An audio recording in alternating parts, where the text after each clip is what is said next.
பெண்கள் முதுகுவலினால் அவஸ்தைப்படுறாங்க. நிறைய பெண்கள், வயதான பெண்கள், அது 45 வயதுக்கு மேலே, அந்த மெனோபாஸ் முடிஞ்ச பிறகு ஆஃப்டர் டெலிவரியான பெண்கள், நிறைய டெலிவரியான பெண்கள் வந்து முதுகு தண்டுவடத்தில் வந்து நிறைய பாதிப்பு ஏற்பட்டு, எலும்பு தேய்மானம், கால்களில் வலி ஏற்பட்டு, கால் எலும்பு இருக்குல்ல, கால் எலும்பு கூட தேஞ்சு தேஞ்சு கரைஞ்சு போயிடுது. அந்த எலும்புகளில் மூட்டுகள் கரைய ஆரம்பிக்குது. அந்த ஜாயிண்ட் இருக்குது பாருங்கள், ஜாயிண்ட்ஸ், அதாவது கால்களுக்கும் இந்த இடுப்புலையும் ஜாயிண்ட் இருக்குது பார்த்தீங்களா, வலது இடது பக்கம், அந்த ரெண்டுலேயும் ஜாயிண்ட்டுகள் வந்து தேய ஆரம்பித்த பிறகு சைனோவியல் ஃப்ளூயிடு வயசான பிறகு குறைய ஆரம்பிக்கும். அது ஆஸ்டியோ ஆர்த்ரைட்டிஸ் இந்த மாதிரி வாத நோய்கள்லாம் வருது.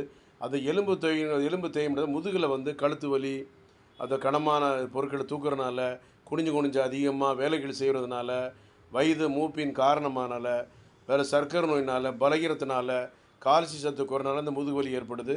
நேராக நிமிர்ந்து எப்போவுமே உட்காரணும்.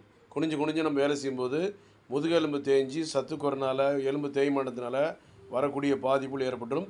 இதற்கு தீர்வு நானி சித்தால உண்டு. Kodambakkam Chennai doctor J. Johnson, BSMS, 14/15 Akbarabad 2வது தெரு. நன்றி, வணக்கம்.